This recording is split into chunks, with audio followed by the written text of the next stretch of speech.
Saúde os irmãos com a paz do Senhor. Essa é a primeira vez em mais de 20 anos que prego o Evangelho, que eu uso um texto, claro, com exceção dos seminários que eu dou sobre Gênesis, sobre a história da igreja, o Apocalipse, que vocês já participaram aqui, participou ontem, outros participaram já pela terceira vez, e o Seminário Tabernáculo. É claro que é uma exposição, né, do livro, do seminário, da temática do seminário, mas um texto assim, falando de uma pregação, 3 mensagens durante o dia, essa é a primeira vez. Não que eu nunca preguei 3 vezes num dia. Normalmente a gente sempre prega no culto pela manhã, o outro nesse horário das 15, outros às 17. Principalmente igrejas assim que tem um grande número de membros, mas normalmente eu sempre uso uma mensagem em cada culto. Aí hoje eu vou pregar uma mensagem só, afinal de contas são públicos diferentes, né? Eu aprendi isso a primeira vez com o pastor Delano, depois com o Éder, né? Ouvi 3 vezes o Éder pregar num dia, até chorei no dia, acho que eu estava sensível, né? Estava sensível demais. Agradecidíssimo por ter estado com vocês uma vez mais. O pastor disse que vai marcar mais um seminário para a gente de tabernáculo. Você vai... Tá vendo, pastor? Não é coisa de pregador não, tá, pastor Éder? Agradecer de todo o coração, pastor Delano, meu respeito total à sua vida, à sua casa, ao seu chamado, e a essa igreja que está sob seus cuidados. E isso é extensivo ao pastor Éder, que é meu amigo, né? A gente tem hora que a gente é bicudo, né? Mas o amor é mais forte, né? Amo a sua vida muito, viu, meu amigo? Você é meu irmão de coração. Eu falei para ele hoje, quando você tem que lembrar mais de mim, cara. Eu vou comprar um sapato, eu lembro do Éder, né? Quer dizer, só lembro, não compro, mas eu lembro, eu lembro dele, né? Vamos ler Lucas 8.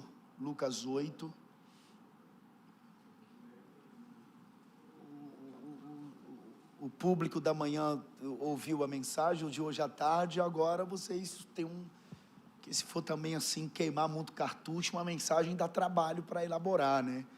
Uma mensagem não se faz assim da noite para o dia. Tem mensagens aqui que eu tenho que demorou 1 ano e tanto para fazer, você vai montando aos poucos. E normalmente as mensagens, elas não vêm na minha mente enquanto eu estudo, as mensagens vêm quando eu estou deitado. Eu tenho que deitar, e quando eu estou deitado a mensagem vem. Aí eu levanto para anotar. É brincadeira um negócio desse, vai entender Deus, mas é a forma de Deus trabalhar comigo. Agora eu não posso dormir, né? Se eu dormir já era. Mas eu fico pensando, aí chegou.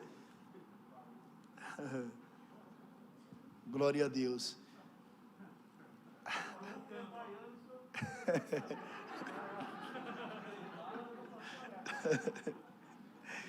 Baiano sofre, né, meu irmão? Baiano sofre, né? Só porque o Brasil nasceu lá, né? Tá desculpado, tá perdoado.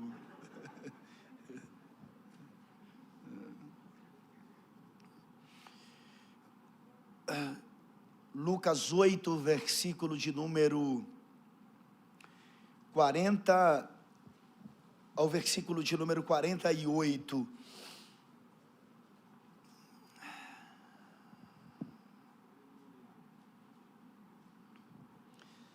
E a fonte de vida está na Bahia, né? Está na Bahia. Também, fonte de vida está na Bahia. Glória a Deus. Pilão Arcado, né? Está encontrando jegue nas estradas, mas não, né? Vocês que estão indo muito para aqueles lados lá. A China levou os jegues da Bahia todos. Piauí, estão comendo os jumentos. Chinês não é brincadeira não. Sangue de Cristo tem poder, viu?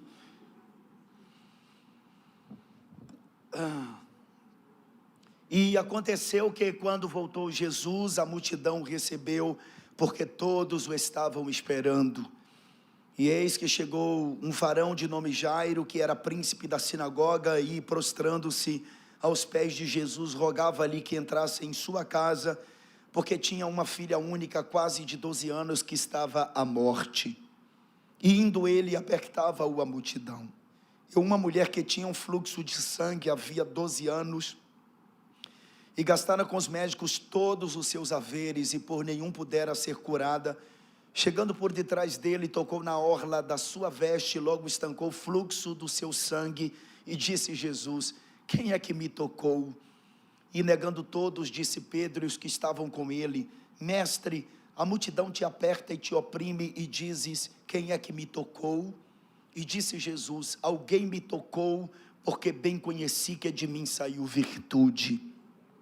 Então, vendo a mulher que não podia ocultar-se, aproximou-se tremendo e prostrando-se ante ele, declarou-lhe diante de todo o povo a causa porque ele havia tocado e como logo sarara. E ele lhe disse: tem bom ânimo, filha, a tua fé te salvou, vai em paz. Amém. Tome um assento, muito obrigado.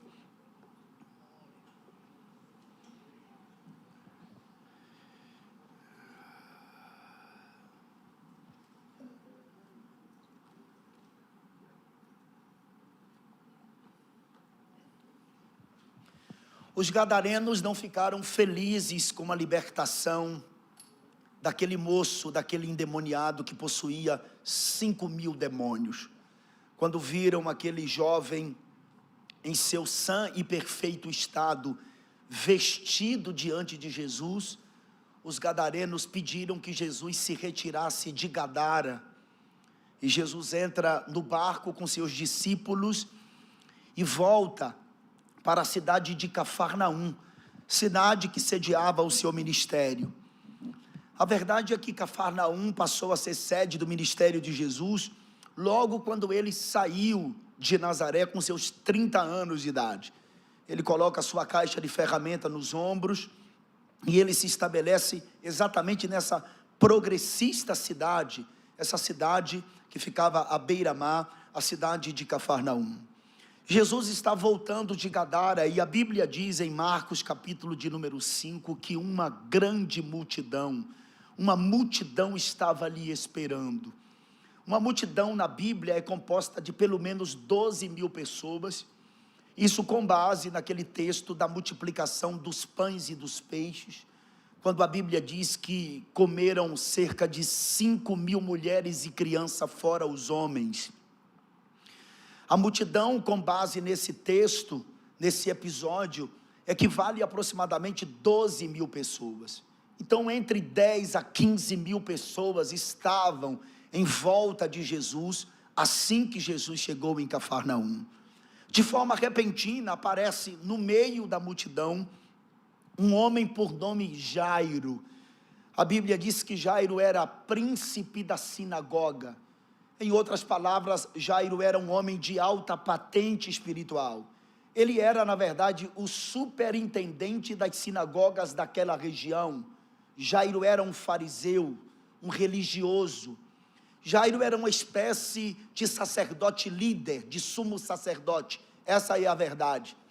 Jairo estava enfrentando um problema na sua casa, porque ele tinha uma filha de quase 12 anos de idade, que estava para morrer, e ele, depois de usar todos os recursos existentes na época, ele viola um princípio, ele sai das suas cercanias, da sua cerca religiosa, do seu curral religioso, porque os fariseus, eles tinham algumas tradições, então ele queria um milagre, e ele sai daquele círculo dele, e ele vai até Jesus. A Bíblia diz que ele entra no meio da multidão, e prostra-se diante de Jesus, e roga a Jesus, que Jesus fosse até a sua casa, e estendesse as mãos, diz Marcos no capítulo 5, quando narra a mesma história, para que curasse a sua filha. Jairo, quando ele chega diante de Jesus, ele se posiciona no solo, com uma postura de veneração, de súplica, e pede insistentemente, com humildade, que Jesus fosse até a sua casa para curar a sua filha. Jesus, olhando Jairo no chão prostrado, eu acredito que Jesus estende a mão a Jairo, para que Jairo se levante, e agora Jesus segue Jairo em direção à sua casa. A multidão eufórica também segue ambos. Todos estavam ali na intenção de estar bem próximo de Jesus. Por isso que a multidão era eufórica. Um empurrava o outro. Ninguém estava ali de forma ordeira. Enquanto eles caminham em direção à casa de Jairo, de forma repentina, aparece no meio da multidão uma outra pessoa, uma outra personagem. É uma mulher, conhecida como a mulher do fluxo de sangue. Esta mulher aparece no meio da multidão, dizendo consigo mesma: se eu apenas tocar na orla do seu vestido, eu serei sarada desta minha enfermidade. Ela não falava com ninguém senão consigo mesma.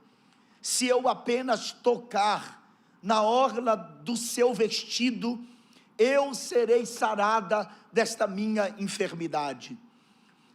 Marcos, no capítulo de número 5, chama esta mulher de uma certa mulher. Eusébio de Cesareia diz que o nome dela era Verônica. Já no evangelho apócrifo de Pilatos, chama ela de Berenice. Não importa se ela era Berenice, se ela era Verônica, se o nome dela era Maria, como existiam muitas Marias naquela época. A verdade é que esta mulher era uma certa mulher que aparece no meio da multidão, querendo tocar na orla do vestido de Jesus. Observe que o problema desta mulher é um problema de fluxo. O diagnóstico que é uma hemorragia sanguínea, é uma enfermidade de origem ginecológica, caracterizada pela perda constante de sangue. Ela sempre estava com seu ciclo menstrual ativo. Ela tinha uma anemia hemorrágica, causada por hemorragia, perda de memória, sede excessiva, pulsação fraca, coloração das mãos e das unhas estavam se perdendo, porque já haviam 12 anos que esta mulher estava perdendo sangue. O Talmud babilônico, que é um livro de tradição histórica relativo a Israel, diz que haviam 11 maneiras pelas quais esta mulher podia ser curada naquela época. 7 das 11 maneiras eram através das simpatias existentes na época, e as outras 4 maneiras eram através dos médicos. Mas a Bíblia diz, o Dr. Lucas diz, que esta mulher havia gastado tudo o que tinha, e por nenhum médico ela pudera ser curada. Isso mesmo, ela gastou todos os seus haveres, e por nenhum pudera ser curada. Quando o texto diz que ela gastou todos os seus haveres, o texto está dizendo que ela gastou todo o seu meio de vida, todo o seu meio de existência, de subsistência. Ela havia gastado todas as suas riquezas, os seus bens, todas as suas forças. Ela havia gastado tudo, ela gastou absolutamente tudo que possuía, e por nenhum médico ela pôde ser curada. Não me esquecendo que mesmo ela gastando tudo, o sofrimento desta mulher não era apenas a perda de tudo, a perda da sua existência, da subsistência, das suas riquezas, dos seus bens, das suas forças, de tudo que possuía. Esta mulher havia perdido a sua moral diante da sociedade. Afinal de contas, o problema desta mulher não era apenas um problema físico. O problema desta mulher era mais que isso, era um problema familiar, era um problema social, era um problema psicológico e era também um problema emocional.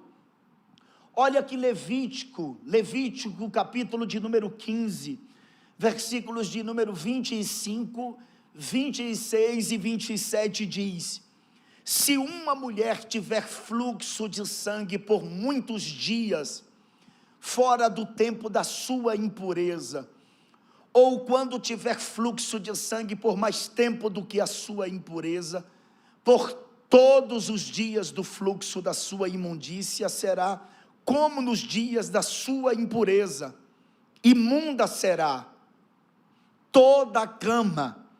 Isso mesmo, toda a cama sobre que ela se deitar durante todos os dias do seu fluxo, ser-lhe-á como a cama da sua impureza, e toda coisa sobre que se sentar será imunda, conforme a imundícia da sua impureza, e qualquer que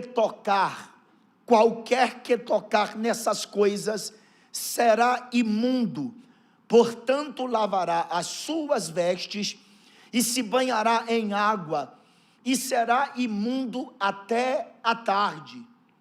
Em Números, capítulo de número 5, versículo de número 2, que é uma conexão com este texto, está escrito: ordena aos filhos de Israel que lancem para fora do arraial todo leproso, e a todo o que padece fluxo, e a todo o que está oriundo por ter tocado no morto. Olha só, a Bíblia chama esta mulher de mulher. Provavelmente esta mulher devia ser casada, ou tinha sido casada, pois esse termo mulher na cultura judaica era usado para a mulher que já tinha uma vida sexual ativa. Caso contrário, o nome seria composto, por exemplo, mulher cirofenícia, mulher encurvada, mulher adúltera. Isso quer dizer que esta mulher, com certeza, ela havia sido casada. Se ela fosse uma jovem solteira, a Bíblia teria chamado-a pelo nome como chamou Talita Cume, ou o mancebo, ou filho, ou menina. Se fosse viúva, teria com certeza a Bíblia dito que ela era uma viúva, como assim fez com todas as outras viúvas da Bíblia. Então isso quer dizer que esta mulher tinha sido casada. Agora, pense comigo, porque é uma questão de inteligência. Imagine uma pessoa viver 12 anos da sua vida sem poder abraçar ninguém, sem poder pegar na mão de ninguém. Por muito menos pessoas se suicidam. Imagine você ficar 6 meses da sua vida em sua casa, você doente, sem você receber a visita de alguém da igreja.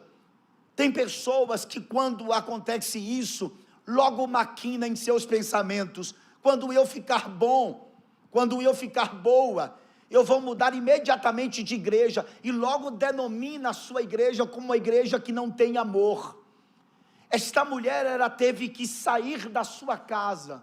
A vida dela era uma vida normal, até que o ciclo menstrual dela veio, mas passou-se uma semana, 2, 3, um mês, 2, 3, ela teve que se apresentar ao sacerdote. Quando se apresenta ao sacerdote, o sacerdote dá um veredito, porque nesta época, as pessoas que sofriam de fluxo de sangue, essas pessoas tinham que deixar o convívio social, e não só isso, não podia ir da sinagoga, não podia fazer orações, não podia sequer ficar do lado de fora da sinagoga. Essas pessoas, assim como os leprosos, saíam da cidade e ficavam enclausurados num determinado lugar com pessoas que sofriam do mesmo problema. Além da desesperança dessa mulher do fluxo de sangue, ela estava sofrendo tudo isso. Ela já não tinha o esposo. Se tinha filhos, também os filhos a abandonaram. Sua família por completa lhe abandonou. A sociedade também lhe abandonou. Por que tudo isso, pastor? Porque para eles, esse tipo de enfermidade, que durava tanto tempo, era uma maldição de Deus. Para eles, esta mulher estava debaixo de maldição de Deus. Por isso, esta mulher teve que deixar todo mundo, sua família, seu esposo, seus pais, seus amigos, a sociedade, para viver com pessoas que tinham o mesmo problema que ela. Imagine você viver 1 ano afastado de todo mundo. Imagine você viver 6 meses, 3 meses, sem você poder ir num shopping. Imagine você não poder andar na orla aqui de Vitória. Imagine você não poder vir à igreja prestar cultos a Deus.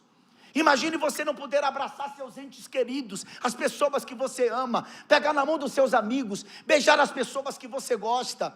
Imagine você ficar 12 anos como esta mulher passou 12 anos da sua vida dentro dessa bolha, dentro dessa situação tão deplorável.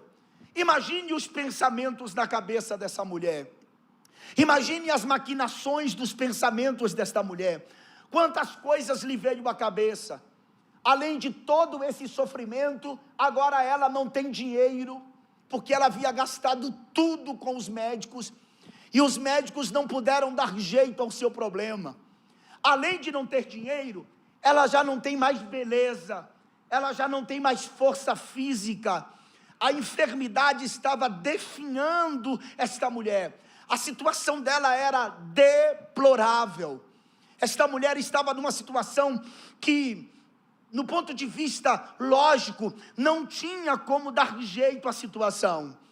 Mas a Bíblia diz que a fama de Jesus percorria por vários lugares.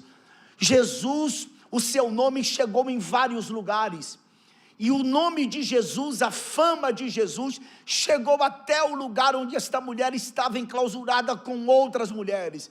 E a fama que se percorria de Jesus era que ele ressuscitava mortos, que ele curava os leprosos, que ele expulsava demônios, que ele acalmava tempestades, que ele aquietava o mar, que ele fazia coisas extraordinárias.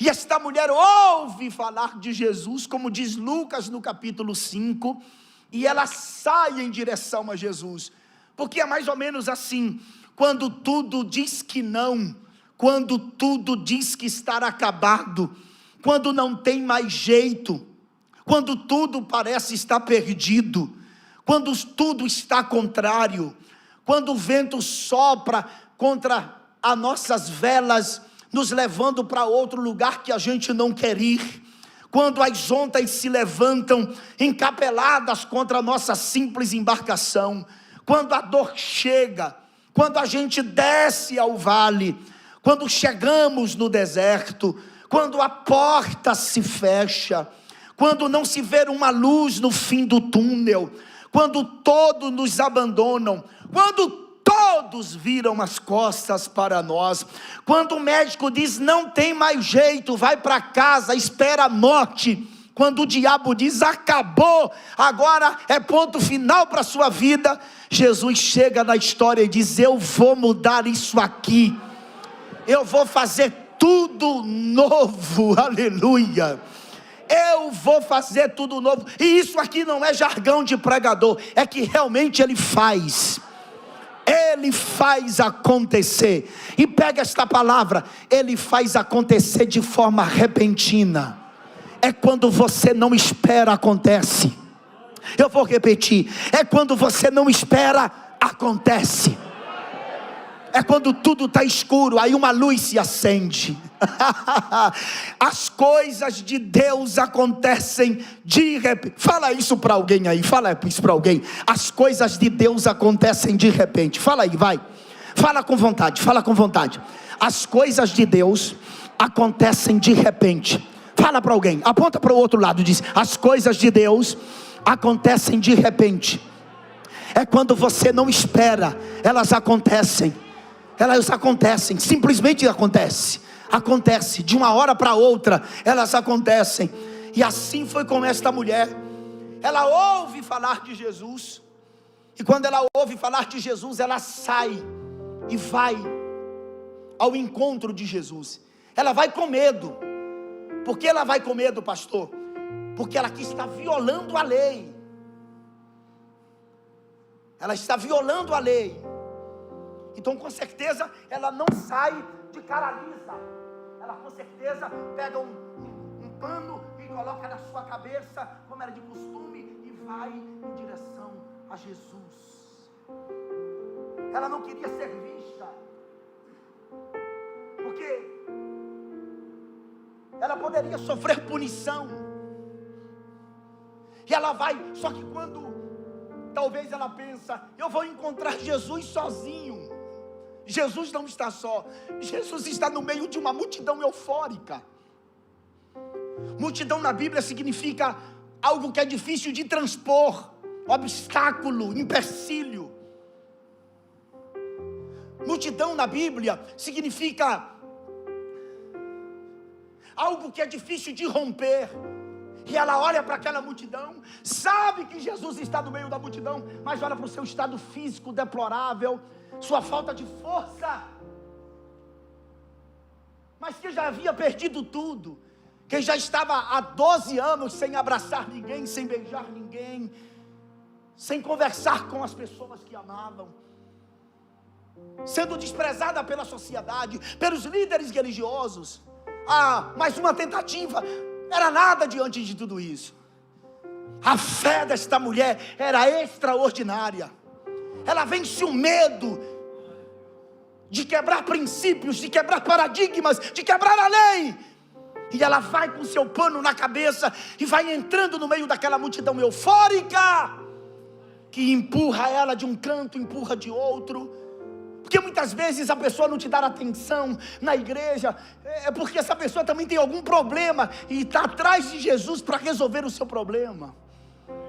Então não está na sua testa o problema que você tem, não está escrito aí dizendo eu sofro desse problema, não está. Então ninguém estava ali considerando aquela mulher, não, eu estou com pena de você, você é o fluxo de sangue, não, ela tem um pano na cabeça. E ela entra, e aquela multidão eufórica, um empurra de um lado, o outro empurra de outro. E não precisa a Bíblia falar. Essa mulher deve ter caído ao chão algumas vezes. Caiu, se levantou. Estava bem na frente, mas alguém empurrou-a para trás. E ela sem forças para vencer, vai para trás. Mas quando você quer, você vence. Vai uma palavra de Deus para a sua vida. Não volte atrás. Você já está no meio da multidão, já está no meio do vento, já está no olho do furacão, já está no meio da tempestade, não tem jeito mesmo, até estudou, tem argúcias, tem habilidade, tem experiência naquilo, mas não tem como solucionar, porque tem coisas mesmo você conhecendo que você não soluciona, você precisa dele, então vai em frente, não volte atrás. Foi isso que a mulher fez, caiu, levantou. Alguém empurrou para um lado, o outro para outro. E não tinha esse negócio de culpar ninguém, não. O negócio dela era entre ela e Cristo. Não interessa quem me empurra, quem está à minha esquerda, à minha direita, quem está atrás de mim. Não é por causa de quem está na minha direita ou quem está à minha esquerda. Não é por causa do irmão fulano, do irmão Beltrano, do irmão Ciclano. Não é. Se eu apenas tocar na orla do seu vestido, eu serei sarada desta minha enfermidade. E vai a mulher, vencendo aquela multidão. Jesus estava no meio da multidão, e quando ela vai se aproximando de Jesus, que estava no meio da multidão, ela toca na orla do vestido de Jesus. Jesus era um judeu, um mestre, usava um talit gadol. O talit gadol era um manto de oração. Talit gadol significa talit grande. Números capítulo 15, versículo 38, a seguir diz assim: fala aos filhos de Israel e dize-lhes que façam para si franjas nas suas bordas das suas vestes pelas suas gerações, e que ponham nas franjas das bordas um cordão azul. Tê-los eis nas franjas, para que os vejais e vos lembreis de todos os mandamentos do Senhor, e os observeis, e para que não vos deixeis arrastar a infidelidade pelo vosso coração, ou pela vossa vista, como antes o fazieis. Para que vos lembreis de todos os meus mandamentos, e os observeis e sejais santos como o Senhor vosso Deus. Eu sou o Senhor vosso Deus, que eu vos tirei da terra do Egito, para ser o vosso Deus. Eu sou o Senhor vosso Deus. Então eles usavam este manto. O manto de Jesus era azul. Era azul porque ele veio do céu, ele veio de cima, ele veio do seio do Pai, ele tabernaculou entre nós. A verdade é que houve um diálogo no céu, e ele diz: corpo me deste. Ele queria um corpo, o Pai disse: eu te dou. Ele nasce da virgem com corpo, ele tabernacula entre nós, ele encarna, não é reencarna, ele encarna entre nós, ele vem ser um de nós, ele sabe a sua dor, sabe o que você sofre. A Bíblia diz que ele foi tentado em tudo, mas em tudo ele venceu, e ele diz que assim como ele venceu, você também vencerá. E ele está com aquele talite azul, porque ele veio de cima, porque ele veio do céu. O talite gadol ia até o tornozelo do mestre, e tinha as franjas, as linhas, e eles juntavam 8 linhas, e amarravam as 8 linhas 5 vezes, e ficava aquela fileira de 8 fios com 5 nós, 8 fios com 5 nós, 8 fios com 5 nós. Esses 8 fios com 5 nós, os 5 nós representam a Torá para eles, que são os primeiros 5 livros da Bíblia: Gênesis, Êxodo, Levítico, Número e Deuteronômio. Os 8 fios representam a totalidade da criação. Cristo é o verbo da criação, o verbo de Deus. Ao mesmo tempo, 8 é telos em grego. A palavra telos é propósito. Cristo é o propósito de Deus para a salvação da humanidade. E ela disse: se eu apenas tocar na orla do seu vestido, eu serei sarada desta minha enfermidade. Se eu apenas tocar. E ela pega e toca. Para tocar ela precisa, e ela toca. Ela não disse pegar, ela disse tocar. A verdade é que parece que ela ficou meio temerosa. Será que se eu agarrar ele vai ficar leproso até a tarde? Ao mesmo tempo ela tinha fé. A fé dela era tão grande que para ela só em tocá-lo, ela seria sarada daquela enfermidade. Às vezes você não tem forças para gritar, não tem forças para você clamar, mas você tem força pelo menos para pensar. E Jesus escuta até os mais íntimos pensamentos. Lembra quando ele estava à mesa do fariseu Simão? Simão disse: se esse cara soubesse quem era esta mulher que lhe tocou, se esse cara fosse profeta, bem que ele saberia quem é esta mulher que ele tocou, porque é uma prostituta.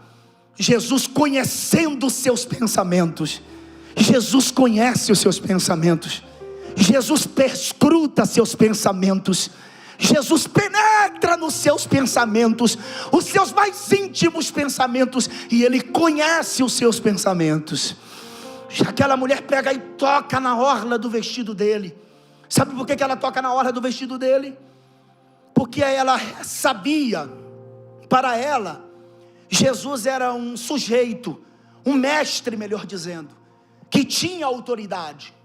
Porque orla de vestido nas escrituras simboliza a autoridade.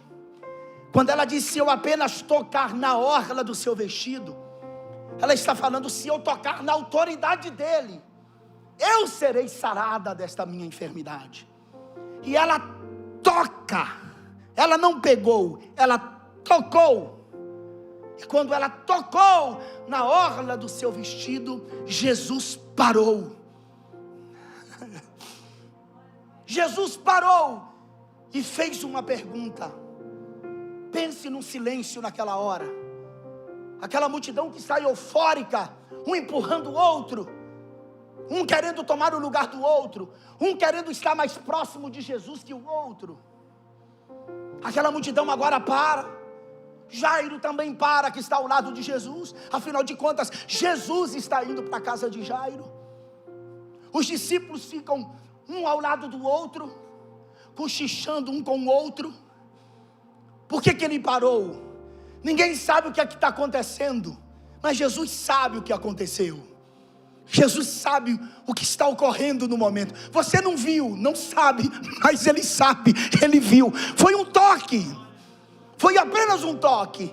E aí Ele diz assim: alguém me tocou. Quando Ele diz assim: alguém me tocou, o texto diz: e negando todos negaram. Fala assim: não fui eu. Não fui eu. Não foi eu.